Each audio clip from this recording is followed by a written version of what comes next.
ಏನು ಅಂದರೆ ಸರ್, ನಾನು ನಿಮ್ಮ ಇವರಿಗೆ ಶ್ರೀಪ್ರಭಾಗ ಹೇಳಿದ್ದೀನಿ, ನಮಗೆ ಇವಾಗ ನೀವೇನು ಮಾತಾಡಬೇಕು ಅಂತ ಪ್ರಶ್ನೆ ಕೇಳಿದ್ರು ಅವರು. ನಮಗೆ ನೀವೇ ರೋಲ್ ಮಾಡಲ್. ಆದ್ದರಿಂದ ನಿಮ್ಮ ಜೀವನದ ಕಥೆಯನ್ನು ಮಕ್ಕಳ ಜೊತೆ ಹಂಚ್ಕೊಂಡ್ರೆ, ನಿಮ್ಮ ಜೀವನ ಸಣ್ಣ ವಯಸ್ಸಿನಿಂದ ನೀವು ಹೇಗೆ ಬೆಳೆದ್ರಿ, ತಂದೆ ತಾಯಿ ಜೊತೆ ಹೇಗೆ ಬೆಳೆದ್ರಿ, ಶಾಲೆಯಲ್ಲಿ ಹೇಗೆ ಬೆಳೆದ್ರಿ, ಈ ವಯಸ್ಸಿನಲ್ಲಿ ನಿಮ್ಮ ಚಿಂತನೆಗಳು ಹೇಗಿತ್ತು, ಹೇಗೆ ಯಾವ್ಯಾವ ರೀತಿ ಇನ್ಸ್ಪಿರೇಷನ್ಸ್ ಬಂತು, ನಿಮ್ಮ ಇಡೀ ಜೀವನ ಕಥೆ ಅವರಿಗೆ ಪ್ರೇರಣೆಯಾಗಿ ಅವ್ರ ಜೊತೆ ಸಂವಾದ ನಡೆಸುವಂತಹ ಒಂದು ಅವಕಾಶ ಇವತ್ತು ನಮಗೆ ಲಭಿಸಿದೆ. ಹೆಚ್ಚು ನಾನು ಮಾತಾಡೋದಿಲ್ಲ, ಸರ್ ಮಾತಾಡಲಿ. ಮೇಡಮ್, ನೀವೇನಾದ್ರು ಹೇಳೋದಿದ್ರೆ? ಹಾಂ, ಕರ್ಜಗಿ ಸರ್ನ ನಿಮಗೆ ಪರಿಚಯ ಮಾಡಿಕೊಡ್ತೀವಿ ಅಂತ ಅನ್ನೋ ಮಾತೇ ತಪ್ಪು.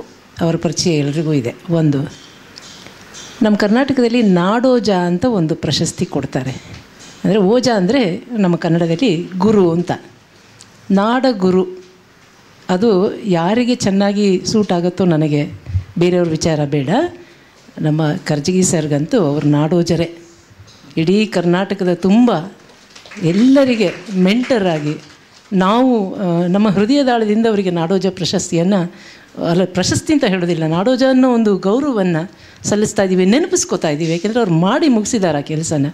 ಇಡೀ ನಾಡಿಗೆ ಗುರುವಾಗಿ ದಾರಿ ತೋರಿಸ್ತಕ್ಕಂಥವ್ರು. ಆಮೇಲೆ ಇಂಥ ಕನ್ನಡದಲ್ಲಿ ಇನ್ನೊಂದು ಪದ ಇದೆ, ಅನುಭಾವಿಗಳು ಅಂತ. ದೊಡ್ಡದನ್ನು ಅನುಭವಿಸಿದವರು ಅನುಭಾವಿಗಳು. ನಮ್ಮ ಕರ್ಜಿಗೆಯವರು ಅಂಥ ಅನುಭಾವಿಗಳು. ಇಂಥವ್ರನ್ನು ನಾವು ಸ್ವಲ್ಪ ಅಲುಗಾಡಿಸಿದ್ರೆ ಸಾಕು, ಎಂಥ ಅಣಿಮುತ್ತುಗಳು ಬರುತ್ತೆ ನಮ್ಮ ದಾರಿ ತೋರಿಸ್ತಕ್ಕಂಥ. ಹೀಗೆ ಹೋಗಿ ಇಂಥ ಒಳ್ಳೆ ದಾರಿ ಇದೆ, ಇಷ್ಟು ಚೆನ್ನಾಗಿದೆ, ಇಷ್ಟು ಎತ್ತರಕ್ಕೆ ನೀವು ತಲುಪಬಹುದು, ಇಂಥ ದಾರಿ ಹಿಡೀರಿ ಅಂತ ಹೇಳ್ತಕ್ಕಂಥ ಮಾತುಗಳನ್ನು ನಮ್ಮ ಕರ್ಜಗಿ ಸರ್ ಅವರು ಎಲ್ಲರಿಗೆ ನಿರ್ವಂಚನೆಯಾಗಿ ಕೊಡ್ತಾ ಇದ್ದಾರೆ. ಅವ್ರದ್ದು ಆ್ಯಕ್ಟ್ ಅಂತ ಇದೆ, ಟೀಚರ್ಸಿಗೆ ಕ್ರಿಯೇಟಿವ್ ಟೀಚಿಂಗ್ ಕಲಿಸ್ತಕ್ಕಂಥದ್ದು. ಎಷ್ಟು ಚೆನ್ನಾಗಿ ಪಾಠ ಮಾಡ್ಬೋದು, ಎಷ್ಟು ಆಸಕ್ತಿಯುತವಾಗಿ ಪಾಠ ಮಾಡ್ಬೋದು, ಎಷ್ಟು ಹೊಸ ಹೊಸ ರೀತಿಯಲ್ಲಿ ಹೇಳೋ ವಿಚಾರವನ್ನು ಹೇಳಬಹುದು ಅಂತ ಹೇಳಿ ಅವರು ಆ್ಯಕ್ಟ್ ಅಂತ ಹೇಳಿ ಸಂಸ್ಥೆಯನ್ನು ನಡೆಸ್ತಾ ಇದ್ದಾರೆ. ಆದರೆ ಕೇವಲ ಅದರ ಮೂಲಕ ಮಾತ್ರ ಅಲ್ಲ, ಅದಕ್ಕೆ ಮೀರಿದವ್ರಿಗೂ ಕೂಡ ಆ ದಾರಿಯನ್ನು ತೋರಿಸ್ತಾ ಇದ್ದಾರೆ. ನಮ್ಮ ಭಾಗ್ಯ ಇವತ್ತು ನಮ್ಮಲ್ಲಿಗೆ ಬಂದು ನಿಮ್ಮ ಜೊತೆ ಸಾಕಷ್ಟು ಹೊತ್ತು ಕಾಲ ಕಳಿತೀವಿ ಅಂತ ಹೇಳಿದ್ದಾರೆ. ನಾವು ಅವ್ರು ಎಷ್ಟು ಹೇಳಿದ್ದಾರೋ ಆ ಸಮಯಕ್ಕಿಂತ ಸ್ವಲ್ಪ ಜಾಸ್ತಿ ಅವರಿಂದ ಪಡ್ಕೊಳ್ಳೋಣ ಅಂತ ಆಶಿಸ್ತಾ ತಮಗೆ ಒಪ್ಪಿಸ್ತಾ ಇದ್ದೀನಿ ಸರ್. ಎಲ್ರಿಗೂ ನಮಸ್ಕಾರ. ನನಗೆ ಪ್ರಿನ್ಸಿಪಲ್ ಮೇಡಮ್ ಪರಿಚಯ ಮಾಡುವಾಗ ಬಹಳ ಸಂಕೋಚ ಆಗ್ತಾಯಿತ್ತು. ಸಂಕೋಚ ಯಾಕೆ ಅಂದರೆ, ನಾನು ಮೇಷ್ಟ್ರು ಅಷ್ಟೇ, ಮತ್ತೊಂದೇನಿಲ್ಲ. ಸುಮಾರು 43 ವರ್ಷ ಆಯಿತು ಪಾಠ ಮಾಡ್ತಾಯಿತ್ತು. ಆದರೆ ಬೇಜಾರಾಗಿಲ್ಲ, ಇನ್ನೂ 43 ವರ್ಷ ಪಾಠ ಮಾಡಿದರೂ ಬೇಜಾರಾಗಿಲ್ಲ ಅನ್ನೋದೊಂದು. ಅವ್ರು ನಾನು ಪರಿಚಯ ಮಾಡ್ತಿರ್ಬೇಕಾದ್ರೆ ಒಂದು ಘಟನೆ ನೆನಪಾಗ್ತಾಯಿತ್ತು. ಎಲ್ಲೊಂದು ಕಡೆ ಹೇಳಿದ್ದೆ ಅದನ್ನು. ಈ ಚಾರ್ಲಿ ಚಾಪ್ಲಿನ್ ಗೊತ್ತಾ ಮಕ್ಕಳೇ ನಿಮಗೆ? ನೋಡಿದ್ದೀರಾ ಸಿನಿಮಾ ಯಾವುದಾದ್ರೂ? ಚಾರ್ಲಿ ಚಾಪ್ಲಿನ್ದು ಚಿತ್ರ ನೋಡಿದ್ದೀರಾ? ಚಾರ್ಲಿ ಚಾಪ್ಲಿನ್ ಒಂದು ಸಿನಿಮಾದ ಘಟನೆ ನೆನಪಾಗ್ತಾಯಿತ್ತು ಮೇಡಮ್ ನಾನು ಪರಿಚಯ ಮಾಡಬೇಕಾದ್ರೆ. ಒಂದು ಸಿನಿಮಾದಲ್ಲಿ ಚಾರ್ಲಿ ಚಾಪ್ಲಿನ್ ಭಿಕ್ಷುಕ. ಇಡೀ ದಿವಸ ಏನೂ ಸಿಕ್ಕಿಲ್ಲ. ಪಾಪ ರಾತ್ರಿ ಕಾಲು ಎಳ್ಕೊಂಡು ಎಲ್ಲೋ ಒಂದು ಕಡೆ ಮಲ್ಕೊಂಡ. ಹಸದ ಹೊಟ್ಟೆ, ನಿದ್ರೆ ಬರಲಿಲ್ಲ, ಒದ್ದಾಡಿದ. ಬೆಳಗ್ಗೆ 5:15 ಎದ್ದ. ತನ್ನ ಸಾಮಾನೆಲ್ಲ ಎತ್ಕೊಂಡ. ಭಿಕ್ಷುಕನ ಸಾಮಾನು ಅಂದರೆ ಏನಿರುತ್ತೆ? ಒಂದು ಚಾಪೆ, ಒಂದು ಬಟ್ಲು. ಚಾಪೆ ಸುತ್ತಿ ಕಂಕಳಲ್ಲಿ ಇಟ್ಕೊಂಡ. ಬಟ್ಲು ಇಟ್ಕೊಂಡು ನಿಧಾನ ಕಾಲು ಎಳ್ಕೊಂಡು ಹೋಗ್ತಾ ಇದ್ದ. 4 ರಸ್ತೆ ಸೇರುವಂಥ ಒಂದು ಜಾಗ ಬಂತು. ನಿಂತ್ಕೊಂಡ. ಯಾವ ಕಡೆ ಹೋದರೆ ಇವತ್ತು ಭಿಕ್ಷೆ ಜಾಸ್ತಿ ಸಿಕ್ಕಿತು? ಎಡಕ್ಕೆ ಹೋಗ್ಲೋ, ಬಲಕ್ಕೆ ಹೋಗ್ಲೋ, ಮುಂದೆ ಹೋಗ್ಲೋ, ಹಿಂದೆ ಹೋಗ್ಲೋ ಅಂತ ಅಳದು ಸುರಿದು ಎಲ್ಲ ಮಾಡಿ ಕೊನೆಗೆ ಒಂದು ದಾರಿಗೆ ಹೋದ. ಒಂದು ಜಾಗ ಆರಿಸ್ಕೊಂಡ. ಚಾಪೆ ಹಾಸ್ಕೊಂಡು ಕೂತ್ಕೊಂಡ. ಮುಂದೆ ಬಟ್ಲು ಇಟ್ಕೊಂಡು ಕೂತ್ಕೊಂಡ. ಯಾರಾದರೂ ಬಂದವರು ಸ್ವಲ್ಪ ಕರುಣೆಯಿಂದಾನೋ ಪ್ರೀತಿಯಿಂದಾನೋ ಬಟ್ಲಲ್ಲಿ ದುಡ್ಡು ಹಾಕ್ತಾರೆ ಅಂತ ಕಾಯ್ಕೊಂಡಿದ್ದ. ಬೆಳಿಗ್ಗೆ 5:30, 6 ಗಂಟೆಗೆ ಯಾರು ಇರ್ತಾರೆ ರಸ್ತೆಯಲ್ಲಿ? ಯಾರು ವಾಕಿಂಗ್ ಹೋಗೋರು ಒಂದು 8-10 ಜನ ಇದ್ದರು. ಆಶ್ಚರ್ಯ ಏನಾಯ್ತು ಗೊತ್ತಾ ಭಿಕ್ಷಕನಿಗೆ? ಇವನಿಗೆ ರಸ್ತೆಯಲ್ಲಿ ಹೋಗೋರು ಇವ್ರು ನೋಡಿದ ತಕ್ಷಣ ನಿಂತ್ಕೊಂಡು ನಮಸ್ಕಾರ ಮಾಡಿ ಮುಂದೆ ಹೋಗ್ತಾಯಿದ್ರು. ಅವನಂದ ನನಗೆ ಯಾಕೆ ನಮಸ್ಕಾರ ಮಾಡ್ತಾರೆ ಭಿಕ್ಷುಕ ನಾನು ಅಂದ್ಕೊಂಡ. ಬೆಳಗ್ಗೆ ಮಂಜಿದೆಯಲ್ಲ, ಮುಖ ಸರಿಯಾಗಿ ಕಾಣಿಸಿಲ್ಲ, ಇನ್ಯಾರೋ ಅಂದ್ಕೊಂಡು ನಮಸ್ಕಾರ ಮಾಡಿರ್ಬೇಕು ನನಗೆ ಅಂತ ಸುಮ್ಮನೆ ಕೂತ್ಕೊಂಡ. 8-8:30 ಆಯಿತು. ಬಿಸಿಲು ಚೆನ್ನಾಗಿ ಬಂತು. ರಸ್ತೆಯಲ್ಲಿ ಜನನೂ ಜಾಸ್ತಿ ಆಯಿತು. ಆದರೂ ಅವ್ನಿಗೆ ಆಶ್ಚರ್ಯ ಅಂದರೆ, ರಸ್ತೆಯಲ್ಲಿ ಹೋಗೋರು ಯಾರೇ ಆಗಲಿ, ನಡ್ಕೊಂಡು ಹೋಗಲಿ, ವಾಹನದಲ್ಲಿ ಹೋಗೋರು ನಿಂತ್ಕೊಂಡು ನಿಧಾನ ಮಾಡಿ ನಮಸ್ಕಾರ ಮಾಡೇ ಹೋಗ್ತಿದ್ರು ಮುಂದೆ. ಅವನಿಗೆ ಅಹಂಕಾರ ಬರೋಕ್ಕೆ ಶುರು ಆಯಿತು. ನಾನೇನಾದರೂ ಮಾಡಿರ್ಬೇಕ್ರಿ ಸಾಧನೆ, ಸುಮ್ಮನೆ ಯಾಕೆ ನಮಸ್ಕಾರ ಮಾಡ್ತಾರೆ ಜನ ಅಂದ್ಕೊಂಡ. 10 ಗಂಟೆ ಆಯಿತು. ತುಂಬ ಬಿಸಿಲು. ರಸ್ತೆ ತುಂಬ ವಾಹನ, ರಸ್ತೆ ತುಂಬ ಜನ ಓಡಾಡ್ತಾಯಿದ್ರು, ನಿಂತ್ಕೊಳ್ಳೋ ಜಾಗ ಅಷ್ಟು ಜನ ಇದ್ದರು. ಆದರೂ ಅಲ್ಲಿ ಹೋಗೋರೆಲ್ಲ ನೋಡಿ ನಮಸ್ಕಾರ ಮಾಡೇ ಮುಂದೆ ಹೋಗೋರಂತೆ. ಇವನಿಗೆ ಅಹಂಕಾರ ಕಮ್ಮಿ ಆಗೋಕ್ಕೆ ಶುರು ಆಯಿತು. ನಾನು ನಿಜವಾಗ್ಲೂ ಸಾಧನೆ ಮಾಡಿದ್ದೇ ಆಗಿದ್ದರೆ ಬರೀ ನಮಸ್ಕಾರ ಮಾಡೋದಕ್ಕಿಂತ ಬಟ್ಲಲ್ಲಿ ಏನಾದರೂ ಹಾಕಬೇಕಾಗಿತ್ತಲ್ಲ ಅಲ್ವಾ? ಯಾರೂ ದುಡ್ಡೇ ಹಾಕಲ್ಲ, ಬರೀ ನಮಸ್ಕಾರ ಮಾಡಿ ಹೋಗ್ತಾರೆ. ಯಾಕೆ ನಮಸ್ಕಾರ ಮಾಡ್ತಾರೆ ಕೇಳೋಣ ಅಂತ ಹೇಳಿ ಒಬ್ಬರು ನಿಲ್ಲಿಸಿ ಕೇಳಿದ್ನಂತೆ, ನನಗೆ ಯಾಕೆ ನಮಸ್ಕಾರ ಮಾಡ್ತೀರಿ ಅಂತ. ಆತ ಮೇಲೆ ಕೆಳಗೆ 2 ಸಲ ನೋಡಿದ. ಹುಚ್ಚ, ನಿನಗೆ ಯಾರು ನಮಸ್ಕಾರ ಮಾಡ್ತಾರೋ? ನೀ ತಿರುಗಿ ನೋಡಿ ಎಲ್ಲಿ ಕೂತಿದ್ದೀಯಾ ಅಂದ.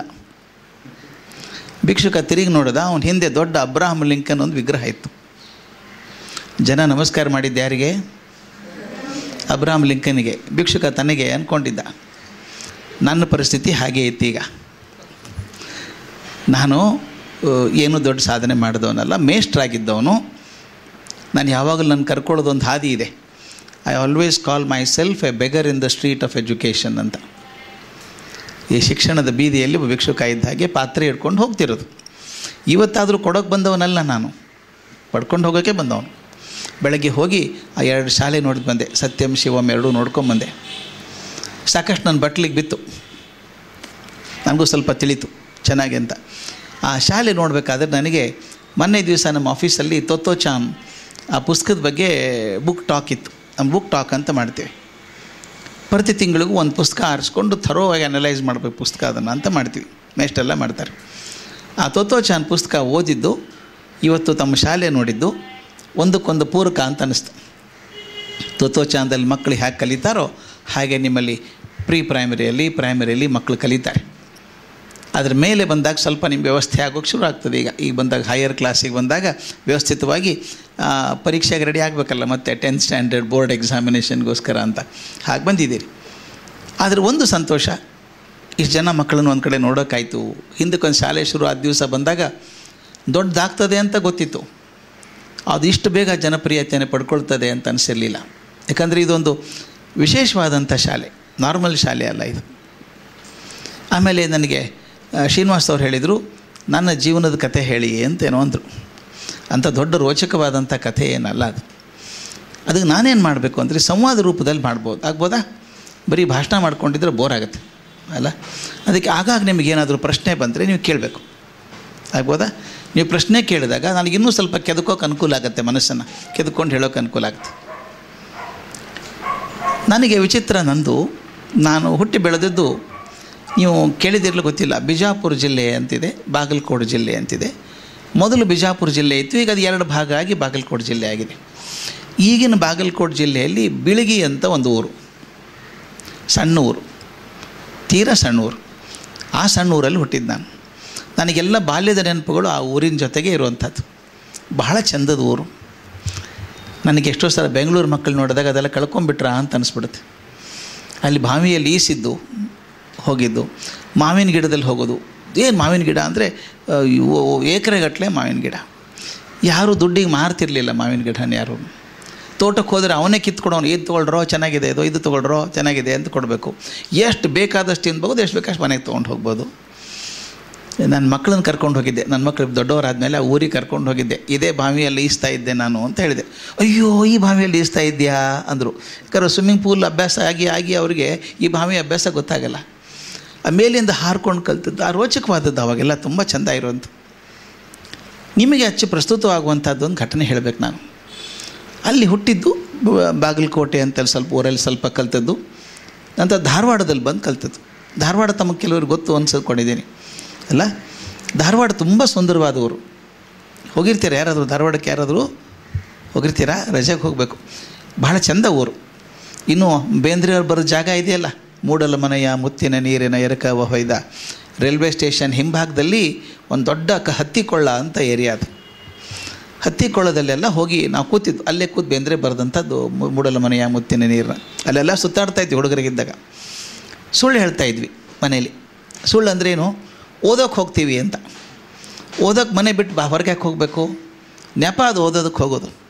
ಪುಸ್ತಕ ಹಿಡ್ಕೊಂಡು 4-5 ಜನ ಸ್ನೇಹಿತರು, ಬಾಲ ಒಂದಿಲ್ಲ, ನಿಮ್ಮ ವಯಸ್ಸೇ ಅದು. ಆವಾಗ ಉಳ್ಕಿದೆಲ್ಲ ಸ್ವಭಾವ ಹಾಗೇ ಇತ್ತು. ಹೋಗಿ ಏನು ಮಾಡೋದು, ಒಂದು ಸಣ್ಣ ಜಮಖಾನೆ ತೊಗೊಂಡು ಹೋಗೋದು. ಅಲ್ಲಿ ಮಾವಿನ ಮರ ಆರಿಸ್ಕೊಂಡಿರ್ಬೇಕು. ಮಾರ್ಚ್ ಏಪ್ರಿಲಲ್ಲಿ ಏನಾಗುತ್ತೆ, ಮಾವಿನ ಹಣ್ಣು ಇರುತ್ತಲ್ಲ, ಅದಕ್ಕೆ ಆರಿಸಿಟ್ಕೊಂಡು ಮಾವಿನ ಮರ ಹತ್ಕೊಂಡು ಕೂತ್ಕೊಂಡ್ಬಿಡೋದು.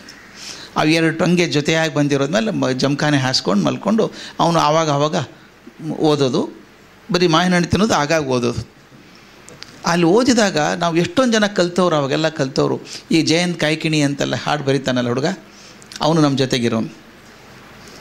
ಒಂದು 5-6 ಜನ ಹುಡುಗರು, ಎಲ್ಲರೂ ಚೆನ್ನಾಗಿ ದೊಡ್ಡ ಸಾಧನೆ ಮಾಡಿದ್ದಾರೆ ಎಲ್ಲ ಹುಡುಗರಿಗೆ ಅವನ ಜೊತೆಗಿದ್ದವರು. ಅವರೆಲ್ಲ PV ಜೋಶಿ ಅಂತ ಹುಡುಗ, SLCಯಲ್ಲಿ ಫಸ್ಟ್ ರ್ಯಾಂಕ್ ಬಂದ ಹುಡುಗ. ಈಗ ಅವ್ನು ನಾಸಾದಲ್ಲಿ one of the top most scientist ಅವನಿಗೆ. ನಾವೆಲ್ಲ ಮಾವಿನ ಗಿಡದ ಮೇಲೆ ಕೂತೇ ಕಲ್ತವ್ರು.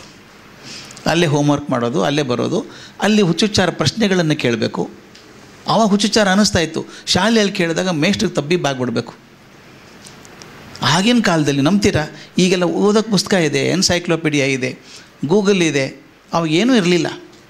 ಹೀಗೆ ಮಾತೇಳಿ ಬೆಳ್ಕೊಂಡು ನನ್ನ ಮೇಷ್ಟ್ರಿಗೆ ನಾನು ಬ್ಲ್ಯಾಕ್ ಹೋಲ್ಸ್ ಬಗ್ಗೆ ಕೇಳಿದ್ದೆ. ಆಗ ಬ್ಲ್ಯಾಕ್ ಹೋಲ್ ಬಗ್ಗೆ ಯಾರೂ ಮಾತೇ ಆಡ್ತಿರ್ಲಿಲ್ಲ, ಗೊತ್ತೇ ಇರಲಿಲ್ಲ. ನಾ 60 ವರ್ಷದ ಹಿಂದೆ, 55 ವರ್ಷದಿಂದ ಯಾರು ಮಾತಾಡ್ತಾರೆ ಬ್ಲ್ಯಾಕ್ ಹೋಲ್ಸ್ ಬಗ್ಗೆ? ನಾವು ಕೇಳಿದಾಗ ಸುಮ್ಮನೆ ಕೂತ್ಕೊಳ್ಳೋ, ಕಾಣುತ್ತಾ ಮೇಲೆ ಆಕಾಶದಲ್ಲಿ ತೂತು ಕಾಣುತ್ತಾ ನಿನಗೆ ಅನ್ಬೇಕು ಅವರು.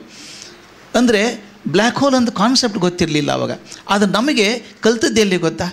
ಸ್ನೇಹಿತರ ಜೊಡನೆ ಮಾತಾಡ್ತಾ ಅವನ್ನೆಲ್ಲೋ ಕೇಳಿದ್ದು, ಇವನ್ನೆಲ್ಲ ಕೇಳಿದ್ದು. ನಮ್ಮ ಜ್ಞಾನ ವಿಸ್ತಾರ ಆಗೋದು ಹಾಗೆ. ಅದು ಪುಸ್ತಕದ ಮೂಲಕ ಎಷ್ಟಾಗುತ್ತೋ ಅದಕ್ಕಿಂತ ಹೆಚ್ಚಾಗಿ ಚರ್ಚೆಗಳ ಮೂಲಕ ಆಗ್ತದೆ. ನೀವು ಜ್ಞಾನ ಪಡ್ಕೋಬೇಕಾದ ಹಾಗೆ ಬರೀ ಪುಸ್ತಕದಲ್ಲಿ ಉಳಿದ್ರೆ ಆಗೋಲ್ಲ. ನನ್ನ ಅಜ್ಜ